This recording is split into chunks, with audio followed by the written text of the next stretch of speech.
नमस्कार, NB news देख रहे हैं यहाँ पर। मैं हूँ आपके साथ मुस्कान। स्वागत है आप सभी का एनबी न्यूज के स्पेशल बुलेटिन में। चलिए तो चर्चा की शुरुआत कर लेते हैं। मोहब्बत, मजहब और मुकाबला, क्योंकि हैदराबाद में कुछ इसी तरीके की चीजें देखने को मिली है। हैदराबाद में एक मुस्लिम लड़की से शादी के बाद एक हिंदू युवक की हत्या का सनसनीखेज मामला सामने आया। घटना हैदराबाद के सरूर नगर की है, जहां नागराज नाम के युवक को उसके ही साले ने रोड और चाकू मारकर सरेआम मौत के घाट उतार दिया। पुलिस ने 2 आरोपियों को गिरफ्तार भी कर लिया है। वारदात तब हुई जब नागराजू अपनी पत्नी आशरीन सुल्ताना के साथ बाइक पर सरूर नगर की तरफ जा रहे थे। तभी तहसीलदार दफ्तर के पास 2 लोगों के बीच सड़क सबके सामने नागराजू पर रोड और चाकू से हमला कर दिया गया। नागराजू के परिवार ने सुल्ताना के परिजनों पर हत्या का आरोप लगाया है। मुझे क्यों मार रखे हो, मुझे जाने दो, ये हैदराबाद के बीच सड़क में हत्या से पहले ये नागराजू के आखिरी शब्द थे। बावजूद इसके नागराजू के साले का दिल नहीं पसीजा। गैर धर्म में हुई शादी का गुस्सा इतना था कि उसने दोस्तों के साथ मिलकर अपनी ही बहन का सुहाग उजाड़ दिया। नागराजू और सुल्ताना करीब 11 साल में एक दूसरे को जानते थे। दोनों साथ स्कूल में और कॉलेज में पढ़े, फिर दोस्ती प्यार में बदली और इसी साल जनवरी में दोनों ने शादी कर ली। इस शादी से सुल्ताना उर्फ पल्लवी के घर वाले नाराज थे। उनको गैर धर्म में बेटी का शादी करना ठीक नहीं लगा था। फिर 4 मई की रात को सुल्ताना के भाई ने ही बाकी साथियों के साथ मिलकर नागराजू की हत्या कर दी। सुल्ताना ने दावा किया कि नागराजू उससे शादी के लिए इस्लाम कबूल करने को भी तैयार था। बावजूद इसके उनका भाई मोबिन अहमद नहीं माना। उसने सुल्ताना को यह शादी करने से साफ मना कर दिया, लेकिन सुल्ताना नहीं मानी। आपको बता दें कि दलित हिंदू नागराजू सिकंदराबाद के मर्रेडपल्ली का रहने वाला है। वो पुराने शहर के मलकपेट में एक कार शोरूम में सेल्समैन का काम करता था। अब सुल्ताना के 2 भाइयों को उसका मर्डर करने के आरोप में गिरफ्तार कर लिया गया है और अब इस मुद्दे पर सियासत भी शुरू हो गई है।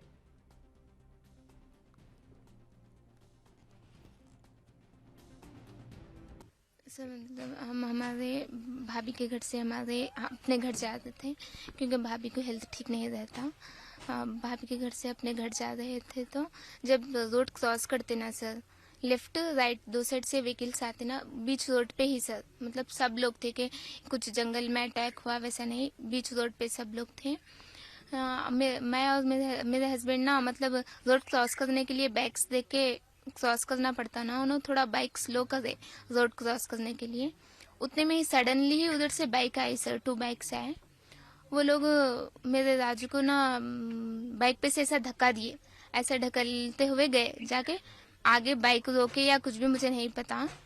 वो लोग आके ना मेरे 2 बार राड लेके मारे। उतने में ही मैं क्यों मार रहे राजू को बोल के मैं बोली, क्यों मार रहे बोल के बोलने के बाद मुझे नहीं पता था कि मेरे भाई अटैक कर दे बोल के।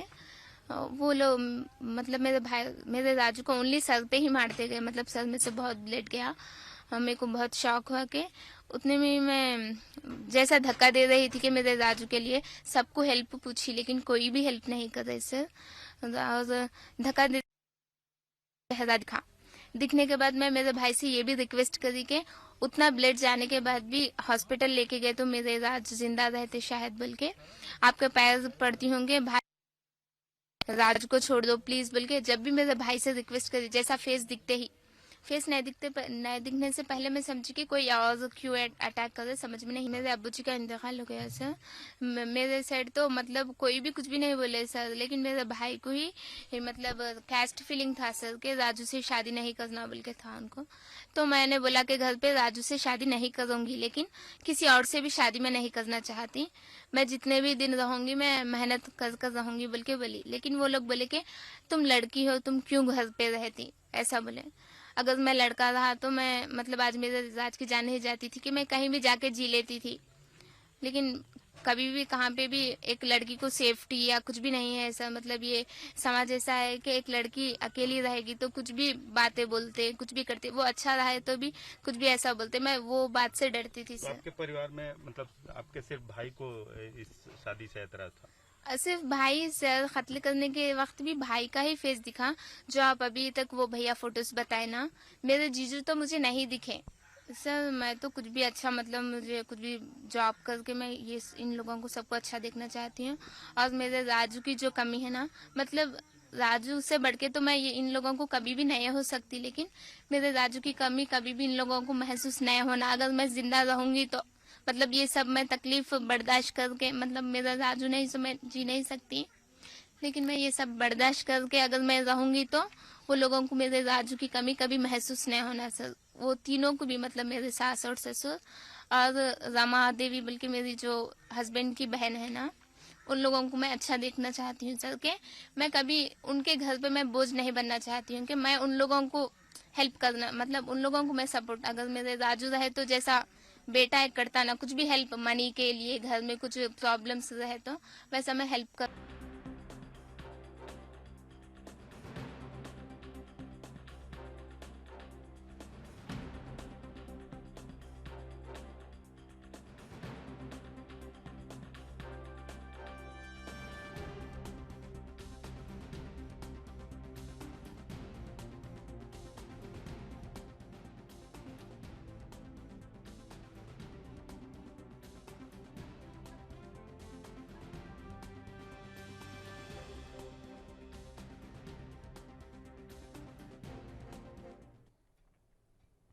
एक और देश में जहां धर्मनिरपेक्षता की बात की जाती है, वहीं अब एक अलग अलग धर्म के जब युवक युवती ने शादी की तो ये सियासत इतनी गर्माई कि उस युवक को अपनी जिंदगी गंवाकर इसका खामियाजा भुगतना पड़ा। इसी पर चर्चा की शुरुआत कर लेते हैं। तमाम गेस्ट हमारे साथ मौजूद हैं, उनका तारुफ आपसे करवा देते हैं।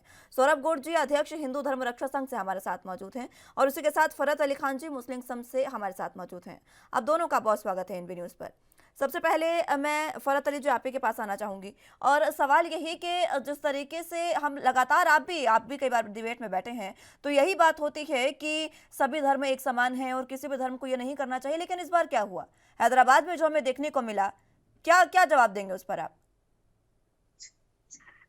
देखें, ये बिल्कुल सही बात है कि मोहब्बत, प्यार, प्रेम ये एक ऐसी ग्रंथ है, ये एक ऐसा सब्जेक्ट है जो मजहब नहीं देखता। खास तौर से हमारा भारत जो परिप्रेक्ष्य है, इसमें हिंदू, मुसलमान, सिख, ईसाई, दलित, पारसी, बोध सभी समाज रहते हैं। और जहां तक देखा गया है, वहां मुस्लिम के घर में हिंदू बहन है और बड़े बड़े सेलिब्रिटी होते हैं, बड़े बड़े लोग होते हैं। ये तो हिंदू मुसलमान कुछ नहीं देखते, खाली इंसानियत देखते हैं, लड़की देखते हैं और शादी कर लेते हैं। लेकिन जो ये कांड हुआ, ये दिल को दहला देने वाला कांड है। ये एक ऐसा अन्याय हुआ है, ऐसा जघन्य अपराध हुआ है कि मैं समझता हूं कि इसमें जो हत्यारे हैं, अगर उनको फांसी की सजा ना दे करके उनको पत्थरों से मार देना चाहिए। पब्लिक को, सरकार को ऐसे आदेश, कानून को ऐसे आदेश कर देना चाहिए कि आगे इस तरीके की घटना कोई ना घटे।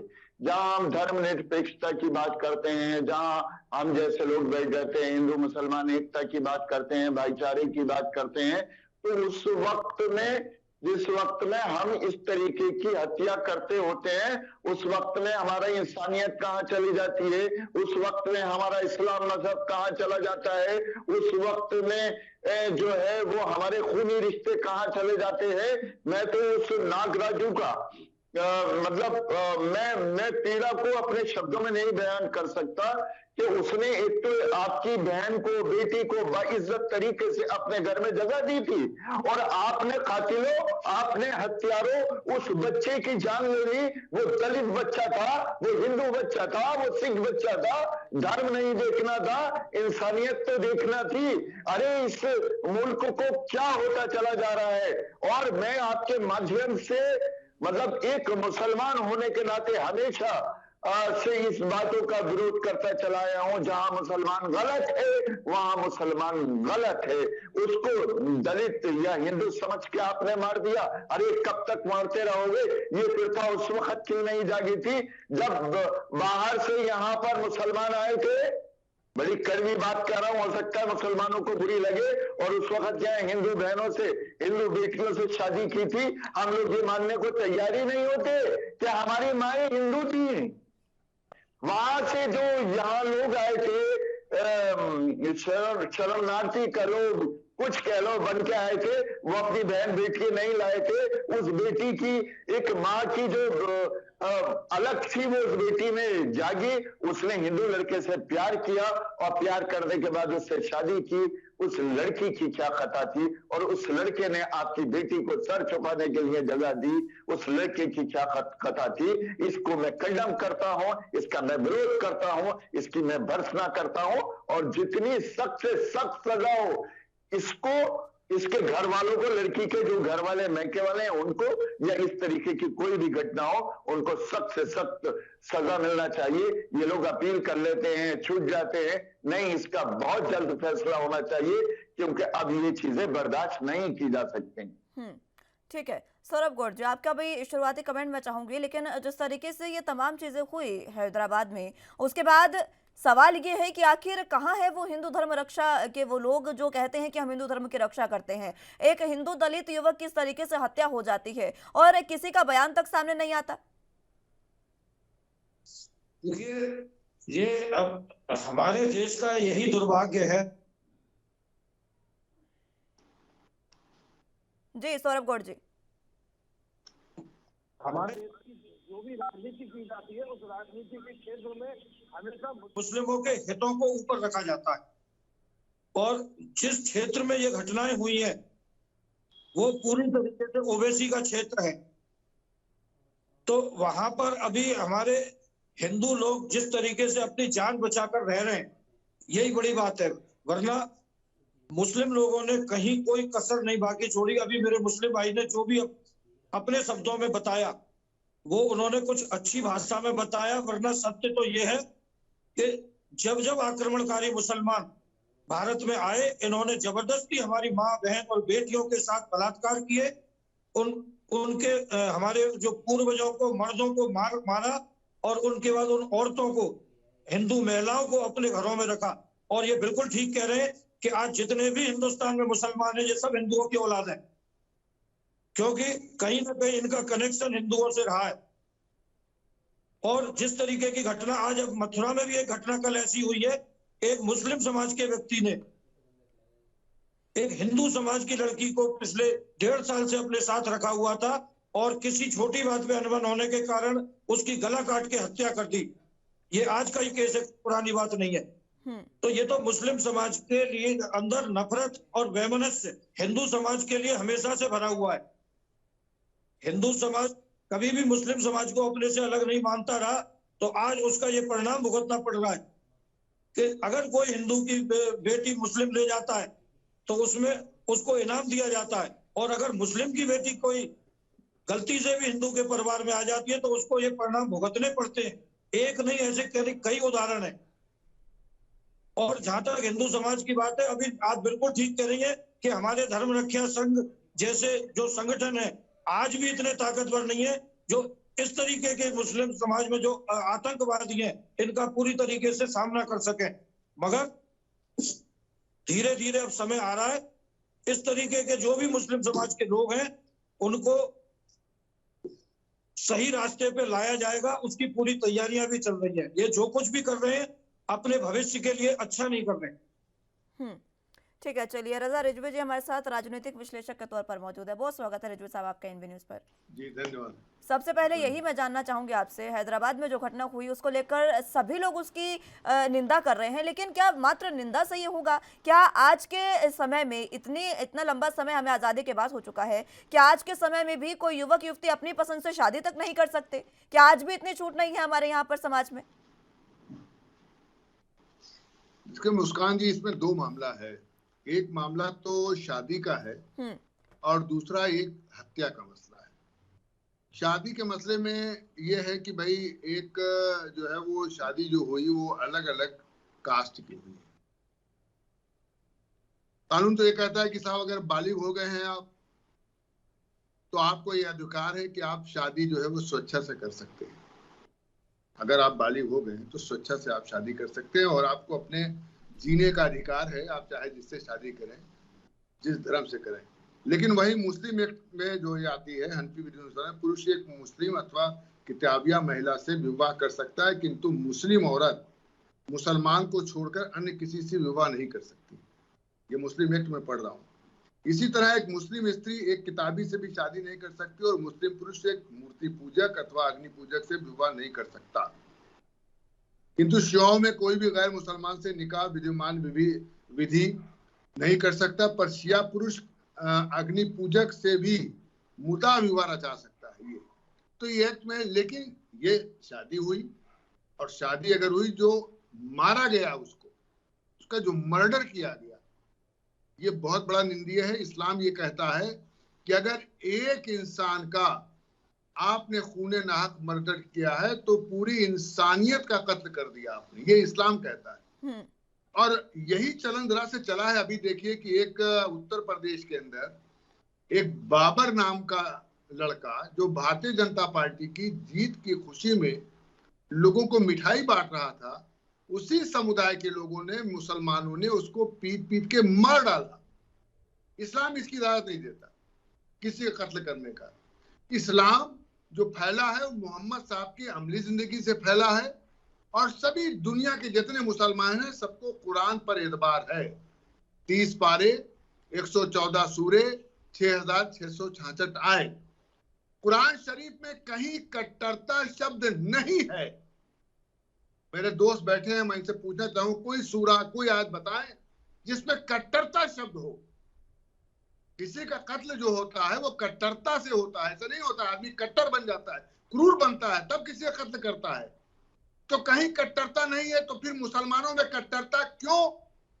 ये जान लीजिए, जो बादशाह आए हैं इस मुल्क के अंदर, जो आताताई आए हैं, जो आतंकवादी मुसलमान इस देश के अंदर राज करके चले गए, उन्होंने सही इस्लाम पेश नहीं किया, मोहम्मद साहब का इस्लाम नहीं पेश किया। क्यों नहीं पेश किया? कुरान शरीफ का इस्लाम नहीं पेश किया। क्यों नहीं पेश किया? क्योंकि वो इस्लाम को हुकूमत समझते थे, इस्लाम को दीन नहीं समझते थे। आए, ये कब्जा हमारा, ये जमीन हमारी, ये खित्ता हमारा, ये औरत हमारी। उसके बाद कहा तलाक तलाक तलाक, ये हराम है तलाक तलाक। जिस तरीके से मुसलमानों में झटके का गोश्त हराम है, उसी तरीके से झटके का तलाक हराम है। पढ़े पूरी दुनिया का मुसलमान कुरान शरीफ का 28वां पारा, सूरा नंबर 65, सूरे तलाक, जिसमें 12 आयतें हैं, मदनी सूरा है, साफ लिखा है कैसे तलाक, 1 महीना, दूसरा महीना, तीसरा महीना, 2 लाख अखबार एविडेंस के सामने तलाक।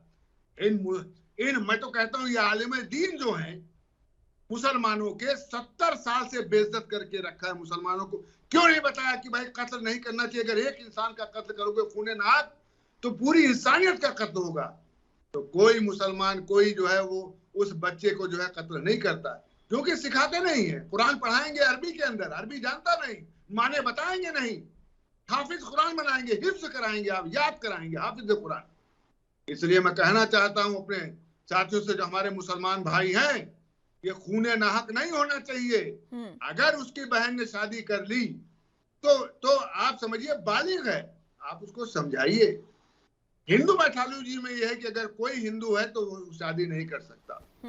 अगर उसने शादी की है उसके लिए उसको मुसलमान बनना पड़ेगा। आप देखिए धर्मेंद्र जो शादी की हेमा मालिनी से, तो अपना मुसलमान नाम रख के निकाह किया, उसके बाद शादी की, क्योंकि कानूनन अपराध है। कोई भी हिंदू दूसरी शादी, मुसलमान तो 4 शादी कर सकता है लिगलिटी से, लेकिन कोई भी हिंदू बहुसंख्यक विवाह नहीं कर सकता जब तक उसका नामकरण न बदले, जब तक वो मुसलमान ना हो जाए, जब तक कलमा ना पढ़ ले। ये मुस्कान जी।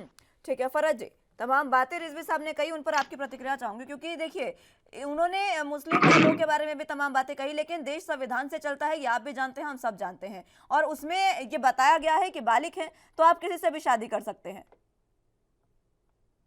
देखें, जो दादा साहब ने बताया और जो हमारे पंडित जी महाराज बैठे हैं जी, फरज जी जो उनके पास बैठे हैं, हमारे साथ में बैठे हैं, मैं दोनों की बातों से थोड़ा थोड़ा सहमत हूं, क्योंकि अभी हम जो जिस मुद्दे पे बैठे हैं वो मुद्दा है कि किसी मुसलमान लड़की ने हिंदू लड़के से शादी की और शादी करने के बाद 11 साल बाद उसके भाई हत्या कर देते हैं। तो लाजमी सी बात है कि अब जो परिप्रेक्ष्य चल रहा है भारत का, उसमें हम सभी लोगों का एक दायित्व भी बनता है। और दायित्व ये बनता है कि जब हमारे घर में हिंदू बहनें बैठी हैं तो हिंदू लड़की का निकाह, या दलित समाज की बहनें बैठी हैं तो दलित समाज में होना चाहिए, और मुसलमान लड़की का निकाह जो है वो मुसलमान समाज में ही होना चाहिए। और अगर ये दोनों लोग निकाह एक दूसरे की मर्जी के बगैर करते हैं, अपने समाज के बगैर करते हैं, तो इन्हें समाज को छोड़ देना चाहिए। लेकिन इंसानियत के नाते ना तो इनकी हत्या होना चाहिए, ना कोई और इनके संग ऐसा बिहेव होना चाहिए जिससे पूरी इंसानियत से शर्मसार हो। जहां इस्लाम की बात रहती है तो हम लोग कोशिश ये करते हैं कि हिंदू लड़की से शादी कर लें, उसको मुसलमान कर लें, और मुसलमान करने के लिए बड़ा सवाब का काम माना जाता है। जबकि आपको पता है कि अगर मुसलमान लड़का शादी कर ले और अगर हिंदू लड़की वो लड़का हिंदू हो जाए तो लाजमी सी बात है उसको लानतियां लवानतियां देकर उसको समाज से बहिष्कार कर देते हैं। प्यार शब्द जो है वो ना हिंदू का शब्द है, ना मुसलमान का शब्द है, ना किसी और का शब्द है, ये हमारे धर्म ग्रंथों का शब्द है।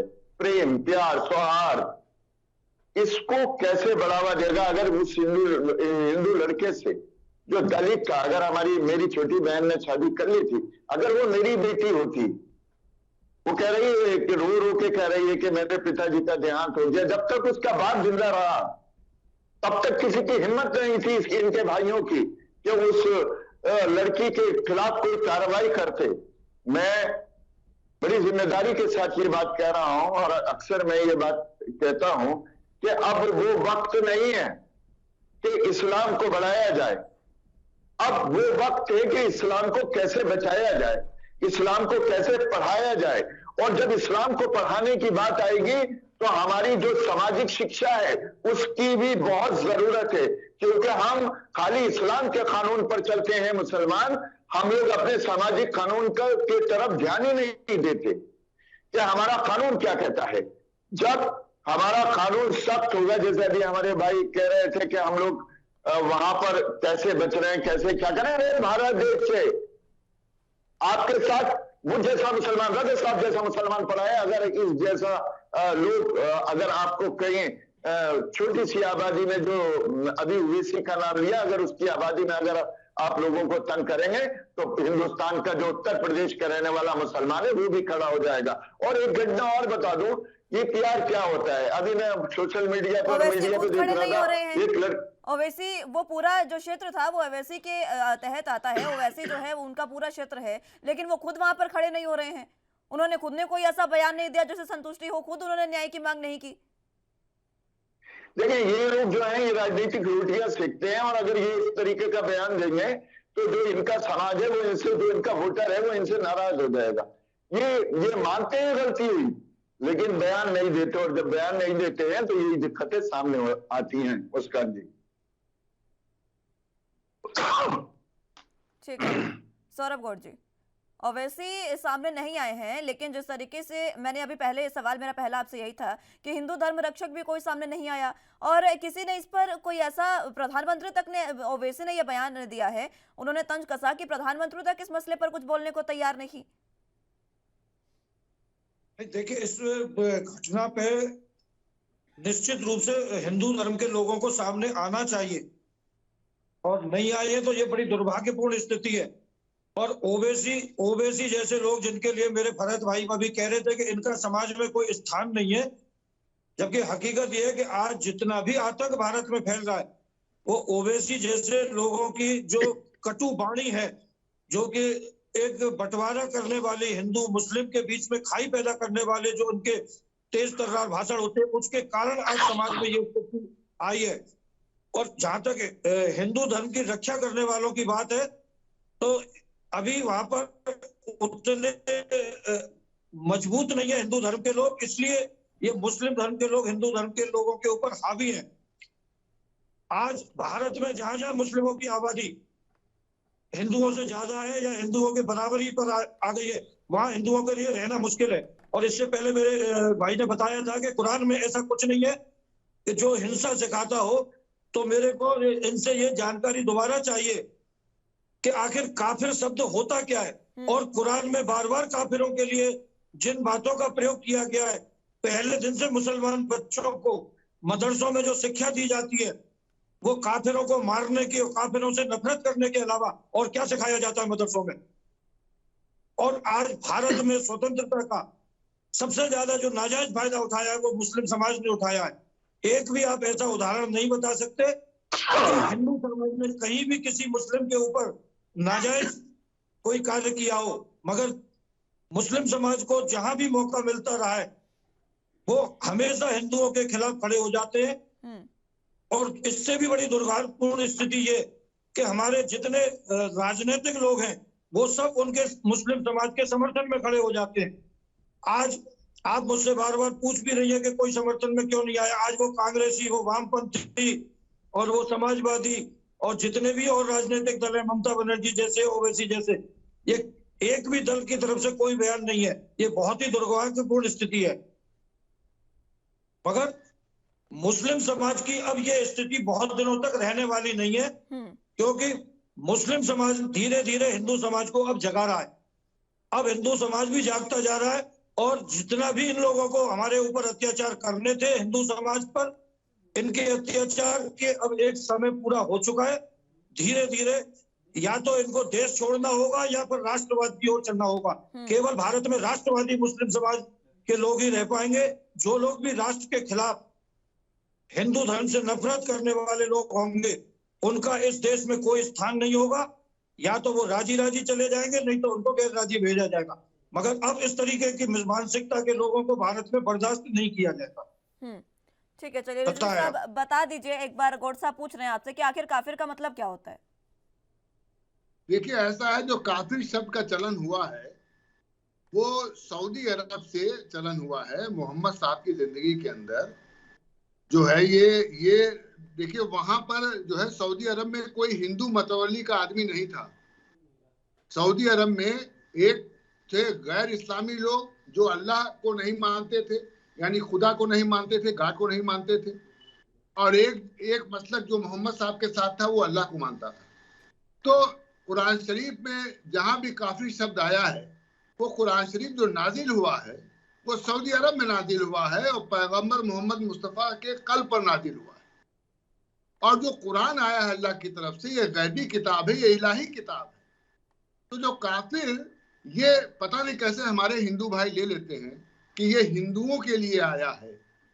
ये कतई हिंदुओं के लिए काफिर शब्द नहीं आया है। ये काफिर शब्द कुरान शरीफ में आया है, कई बार आया है, लेकिन ये अरब के जो लोग थे, जो खुदा को नहीं मानते थे। हमारा हिंदू समाज खुदा को मानता है, हमारा ईसाई भी खुदा को मानता है, ऐसा नहीं कि नहीं खुदा को मानता है। तो ये नहीं है। तो काफिर शब्द ये समझ लेना चाहिए कि वो हिंदुओं के लिए नहीं है। इसको ये कहते हैं, तभी तो आया कुरान शरीफ में लकुम दीनकुम वलिय दीन। पैगंबर साहब ने कहा कि भाई तुम्हारा दीन तुम्हें सलामत, हमारा दीन हमें सलामत। इसको हमें हमारे आलमी दीन को समझाना चाहिए। जैसे हमारे हिंदू भाई कहते हैं साहब काफिर मेरे लिए आया है, कतई हिंदू भाई के लिए काफिर नहीं है कि साहब इनका कत्ल कीजिए, इनको मारो, इनको ये करो। ये कत्ल की चीजें जो आई है, ये क्रूरता जो आई है, ये जो इस देश में जिन्होंने हुकूमत करने के लिए जो आए, आक्रांता, आतंकवादी, वो लोग जो आए, रजीव साहब आप अपनी बात पूरी करें। मैं यही कह रहा था कि भाई जो इस्लाम में लाइल्मी है, अज्ञानता है, और क्या आप समझते हैं जो बादशाह आए थे यहाँ, ये सब पीएचडी किए थे क्या? सब स्कॉलर थे क्या? कि सब एमबीबीएस एमडी किए हुए थे? ये सब जाहिल थे। इनको ना इस्लाम की जानकारी थी, ना कुरान की जानकारी थी। इनको खाली यही जानकारी थी आताताइयों को, आक्रांताओं को, कि ये कब्जा कर लो, कोई मिला गर्दन उड़ा दो। तो ये कतई इस्लाम के मानने वाले लोग नहीं थे। ये ऐसे लोग थे खाली कब्जा करने के लिए आए थे, मुल्क पर जो है कब्जा कर लें और हम इस मुल्क के जो है बादशाह बन जाए। ये बादशाहत करने के लिए आए थे। कहता हूं सबसे पहला सूरा कुरान शरीफ पे नाजिल हुआ है सूरह इकरा, पढ़ने के लिए। तो मुसलमान क्यों नहीं पढ़ता? सूरह इकरा सबसे पहले नाजिल हुआ है, पढ़ो पढ़ो। जब मुसलमान को कुरान पे ही एतबार नहीं है तो वो मर्डर तो करेगा ही, नागराजू को मार डालेगा। बाबर जो अभी या बीजेपी का समर्थक है उसको मत डालेगा, क्योंकि उनको इस्लाम की जानकारी ठीक से नहीं है और ना मौलवियों ने बताया कि भाई एक भी खूने नाहक पूरे इंसानियत को कत्ल करती है। जब आप नहीं बताएंगे मुसलमानों को तो ऐसा ही तो मुसलमान बनेंगे। कुरान शरीफ में कट्टरता शब्द नहीं, कट्टर बने हो तुम। मोहम्मद साहब तो मेरे साथ तलवार लेके गए थे, किस जंग में तलवार लेके गए थे बताओ मुझसे। चाहे जंग आप इतना कुरान के लिए आप इतना बता रहे हैं, तो जो वसीम रिजवी जी क्या कुरान के जानकार नहीं थे? वसीम रिजवी जी ने जो 26 आयतों के बारे में जिक्र किया था, वो सब क्या कपोल कल्पना थी उनकी? उसमें सारी नफरत की बातें थी। 26 आयतों के बारे में मेवाड़ यूनिवर्सिटी के अंदर आरएसएस के जो है मोहन भागवत जी थे, मैं भी मौजूद था। जब उनसे बात हुई कि साहब 26 आयतों के बारे में, तो उन्होंने कहा भाई ये मुसलमानों का मसला है, ये मुसलमान जाने। और ऐसा है, ये गैबी किताब है, ये इलाही किताब है, ये कोई इंसान इसको चेंज नहीं कर सकता। आप क्यों नहीं कर सकता? आप ये बताएं, वसीम रिजवी साहब ने इसके बारे में जब दुनिया को बताया, सुप्रीम कोर्ट में केस किया, तो आज वसीम रिजवी का पूरा मुस्लिम समाज दुश्मन हो गया। उन्होंने क्या गलत बोला? अगर आयतें हैं, 26 आयतें हैं, तो उसका मालूम पड़ना चाहिए सारे समाज को उसके बारे में। अदालत का आप जो है वो कीजिए, सम्मान कीजिए। सुप्रीम कोर्ट ने उसको वो किया, उसके बाद उनके ऊपर जो है जुर्माना किया। सुप्रीम कोर्ट ने उसको माना नहीं। इतना बड़ा जो है वो न्यायालय है, उसने कहा तो उसका तो देखिए रिजवी साहब एक बात मानिए या नहीं मानिए, सत्य तो ये है कि सम्मान अदालत का भी उस दिन होगा जिस दिन अदालत सबके लिए बराबर न्याय करेगी। आज भी अदालत में प्रो मुस्लिम लोग बैठे हुए हैं। अगर मुस्लिम समाज की कोई बात आती है तो हमारी लगा के छोटी कोर्ट से और सुप्रीम कोर्ट तक वहां के जितने भी जज बैठे हुए वो मुस्लिम समाज के पक्ष में रहते हैं। इसलिए वसीम रिजवी साहब की बात अदालत ने नहीं करी। मुझे अदालत का सम्मान करना है, मैं अदालत को सम्मान करता हूं, मैं अदालत के जजमेंट को मानता हूं, क्योंकि मैं 1981 का लॉ ग्रेजुएट हूं। मुझे पूरा विश्वास है। अब आप केवल अदालत का बहाना लेके 26 जो उन्होंने आयतें बताई उसके बारे में जो उन्होंने बताया, कोई बहाना नहीं बड़े भाई। नहीं तो इसका अदालत कोई भगवान नहीं है।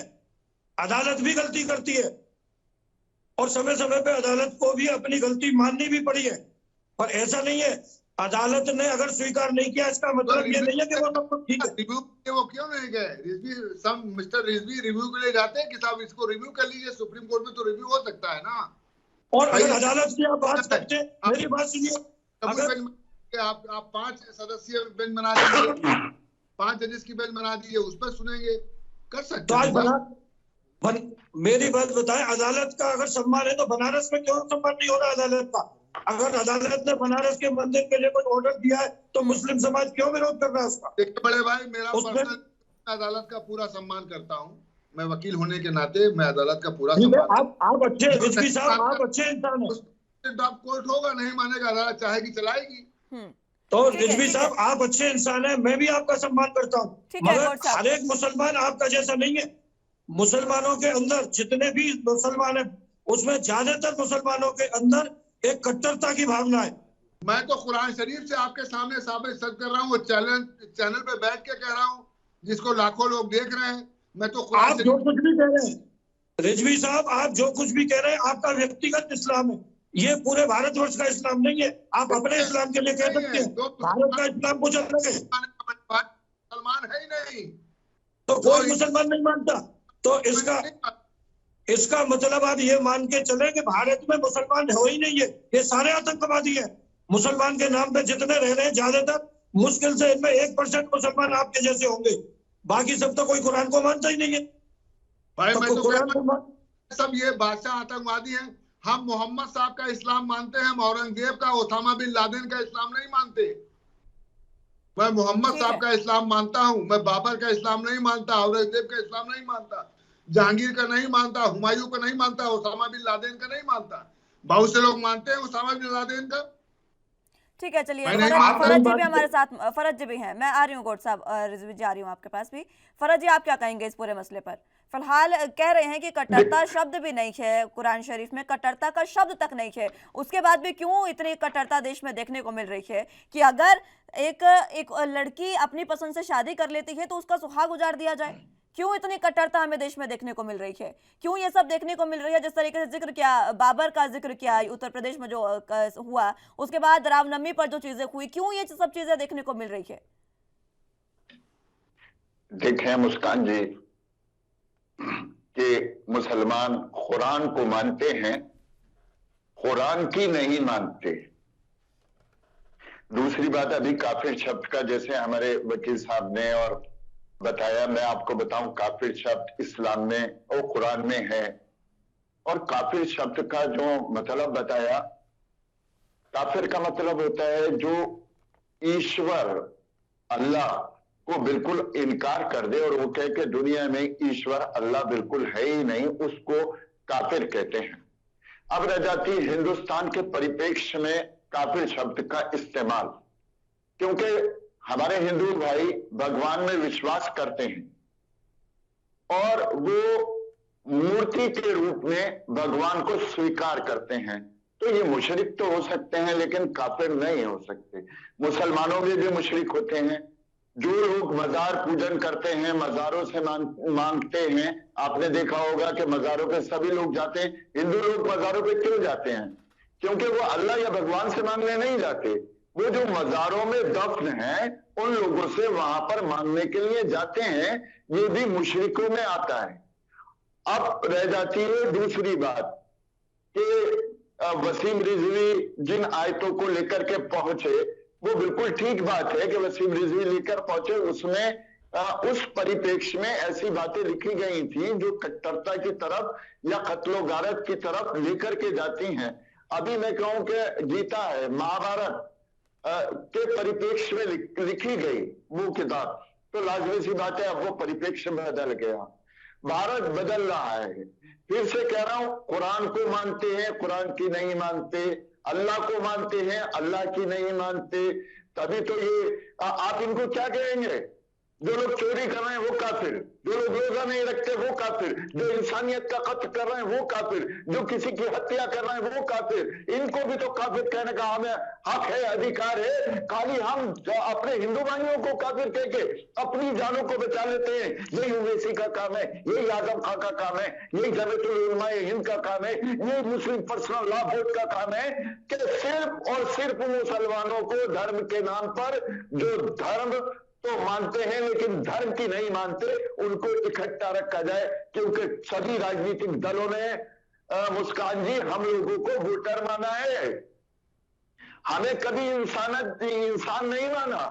आज हम लोग जो है वो इस परिप्रेक्ष्य में जी रहे हैं। मतलब हम मुसलमानों को भी आजादी मिली कि हमारी खास तौर से बहनों को आजादी मिली कि पहले हम मुसलमान किसी भी अपनी बहन को बगैर किसी वजह के तलाक दे दिया करते थे, लेकिन अल्लाह ने, भगवान ने एक ऐसा व्यक्ति भेजा इस सरकार को बनाने के लिए। मैं मोदी जी आपसे बिल्कुल आपकी तारीफ नहीं कर रहा हूं, लेकिन मैं अपने भगवान का शुक्र अदा कर रहा हूं कि आपको भेजा और हम तलाक जैसी बिद्दत से आजाद हुए। आज हमारी बहनें सुकून से सांस लेती हैं।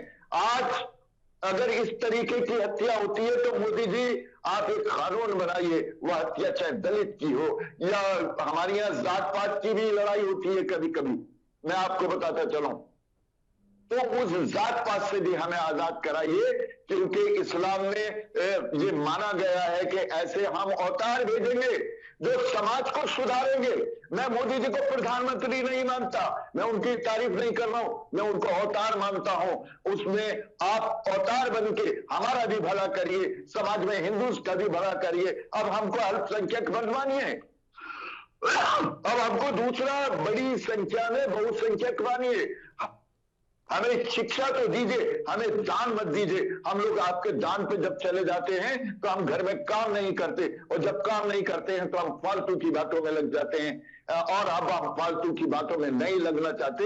अब ये जो अल्पसंख्यक विभाग है, आपके टीवी चैनल के माध्यम से कह रहा हूं कि खत्म करना चाहिए। और ये जो पर्सनल लॉ दूसरा लॉ खत्म होके यक्षा सिविल कोड लागू होना चाहिए, तब एक अच्छा हिंदुस्तान बनेगा। मैं अपनी बहन के दुख में शरीक हूं। वो मेरी बहन थी, वो मेरा जीजा था जिसकी हत्या कर दी हत्यारों तुमने।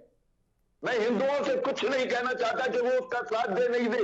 मैं उसका साथ देने के लिए मुस्लिम महासंघ का राष्ट्रीय अध्यक्ष होने के नाते मैं बिल्कुल तैयार बैठा हूं। मैं बहुत शर्मिंदा हूं, मैं बहुत शर्मिंदा हूं, हिंदुस्तानियों से माफी मांगता हूं कि ये मुसलमानों का रूप नहीं होता। कत्ल गारत मुसलमान नहीं करते।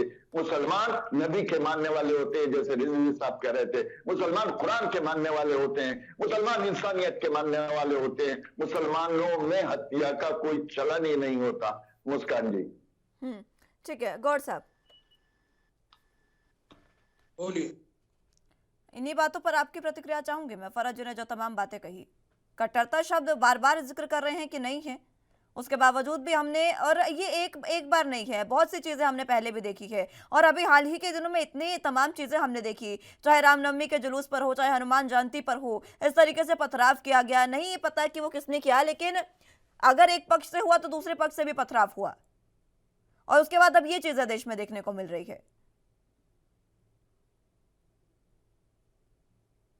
अपनी आत्मरक्षा तो करेगा ही करेगा, मगर कभी भी आप ऐसा कोई कारण लेकर नहीं आ सकते कि हिंदू समाज ने पहल की हो और अपनी तरफ से पहले से और मुस्लिम समाज की किसी शोभा यात्रा पर या किसी उनके तीज पर, त्योहार पर अपनी तरफ से कोई डिस्टर्बेंस करने की कोशिश की हो। ये तो हमेशा से उदाहरण रहे कि हिंदू समाज का कोई भी त्योहार आता है उसमें इनकी कट्टरता खुल के सामने आती है, और ये बिल्कुल नहीं चाहते कि रामनवमी हो या हमारे कोई और बड़ा त्योहार हो, हर त्योहार पे गड़बड़ी फैलाने की कोशिश होती है। ये बता दें, यहाँ हमारे दोनों भाई बैठे, हालांकि ये मुझको बातों से, विचारों से बहुत अच्छे मुसलमान नजर आ रहे हैं। मुसलमानों में इस तरीके के विचार के लोग भारत में बहुत कम है, और मैं चाहता हूँ अगर पूरे भारत के मुसलमान इन लोगों से, जो हमारे मित्र दोनों बैठे हैं, कुछ सीख सकें तो शायद देश की स्थिति और होगी। मगर ये एक नक्कार खाने में तूती की तरह इनकी आवाज रह जाएगी। इनको कोई सुनने वाला नहीं है मुसलमानों में। इनका बल्कि थोड़ी देर में बहिष्कार कर दिया जाएगा मुस्लिम समाज में, क्योंकि ये हो चुका है। हाँ, तो बहिष्कार हो चुका है, फतवे जारी हो चुके हैं। हाँ, तो आप लोगों के खिलाफ फतवे जारी होने ही है। जब आप सत्य बोलेंगे तो फतवे जारी होंगे। मुस्लिम समाज में यह कट्टरता है। आप हिंदू समाज में एक भी ऐसा कोई उदाहरण नहीं देख सकते कि हमारे सारे नेता, एक भाजपा को अगर हम छोड़ दें और एक दो छोटी मोटी पार्टियों को छोड़ दें, तो लगभग सारे नेता, सब पार्टियों के नेता खुल के मुस्लिम समाज के साथ खड़े होते हैं, मुस्लिम समाज की बंसी में अपनी धुन मिलाते हैं।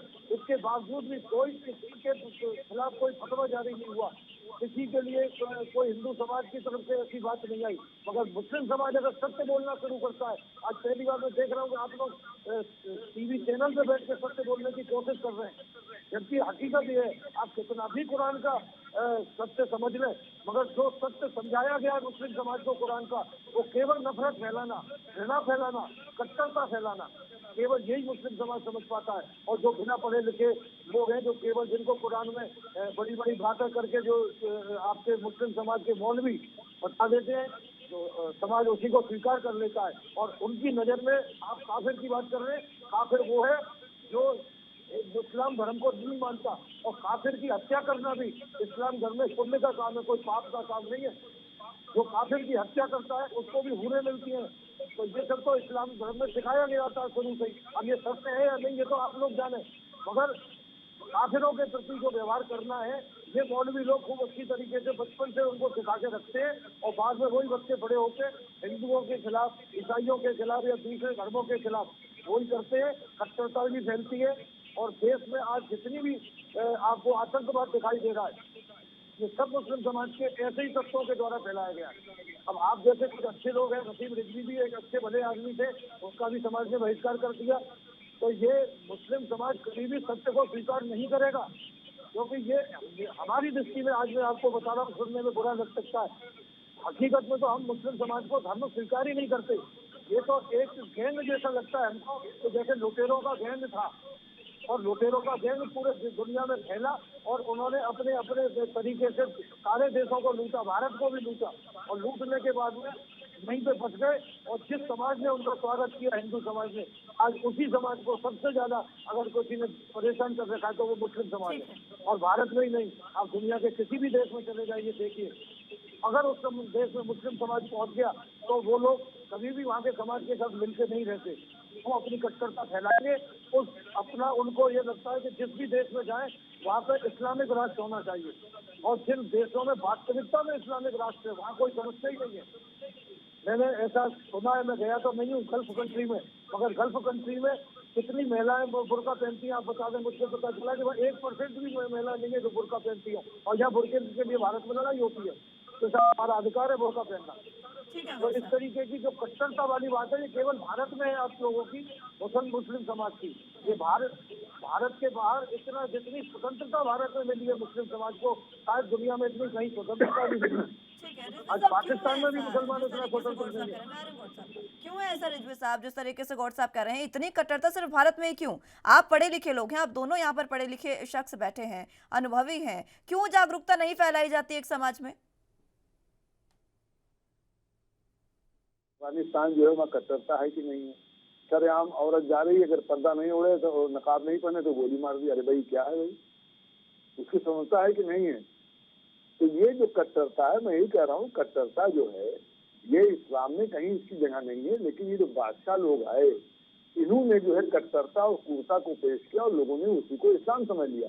हम यजीद को जो है वो मुसलमान नहीं मानते, लोग माना करें यजीद को मुसलमान, जिसने इमाम हुसैन का कत्ल किया, जिसने मोहम्मद साहब के नवासे कत्ल कर दिया। तो ये जो खूने नाहक कत्ल है, इसका कुरान कहीं इजाजत नहीं देता। और ये सही है कि जो यहाँ बादशाह आए वो बादशाह खाली, जो हमारे साथी कह रहे हैं, खाली लूटने के लिए आए।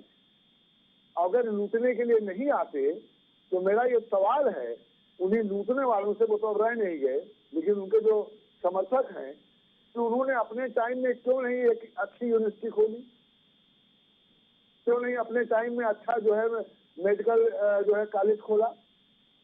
जबकि इस्लाम देश है हेल्थ एंड एजुकेशन पर, कुरान शरीफ पूरा हेल्थ एंड एजुकेशन पर बेस है, तो क्यों नहीं हेल्थ एजुकेशन पे काम किया अगर वो बादशाह आए थे? आज तक हमें तो कोई बहुत अच्छी यूनिवर्सिटी नहीं दिखी कि हुमायूं यूनिवर्सिटी कापर नहीं किया इन्होंने, क्योंकि ये लूटने आए थे और लूट के चल दिए, खाली उन्होंने लूटा। तो इसलिए इनका विरोध होना चाहिए और उन लोगों का विरोध होना चाहिए जो सही इस्लाम का साथ नहीं देते। हमारे साथी ने कहा कि साहब हम और हमारे साथी बैठे हैं वो जो इस्लाम बता रहे हैं और कुरान शरीफ से बता रहे हैं बहुत सही है, लेकिन ये नक्कार खाने में टूटी की आवाज है। सन 1925 में एक संगठन बना था इस देश के अंदर और अभी 25 को 100 साल होगा। तो आप जो 19 से 25 से काम शुरू किए हैं तो आप अभी 10 साल और 15 साल और 20 साल में मजबूत हुए हैं, यानी 80 साल आपको काम करना पड़ा है। तो हम अगर नक्कार खाने में तूती की आवाज शुरू किए हैं तो हो सकता है हम नहीं रहेंगे, लेकिन उसके बाद हमारी आने वाली पीढ़ी सही समझेगी कि हाँ ये हमारे। इतनी ही इजाजत देता है। बहुत बहुत शुक्रिया आप तीनों का हमारे साथ जुड़ने के लिए और चर्चा हमारे साथ करने के लिए। लेकिन फिलहाल जिस तरीके से ये चर्चा हुई, इसमें कट्टरता शब्द कहा जा रहा है कि इस देश में बहुत ज्यादा होते जा रही है और यही कट्टरता है जिसकी वजह से एक युवती ने जब अलग धर्म से हटकर शादी की तो उसका सुहाग उजाड़ दिया गया। फिलहाल इस मसले पर क्या कुछ आगे कार्रवाई होगी ये देखने वाली बात होगी। फिलहाल के लिए मेरे साथ बस इतना ही। तमाम अहम खबरों के लिए आप बने रहिए एनबी न्यूज के साथ। नमस्कार।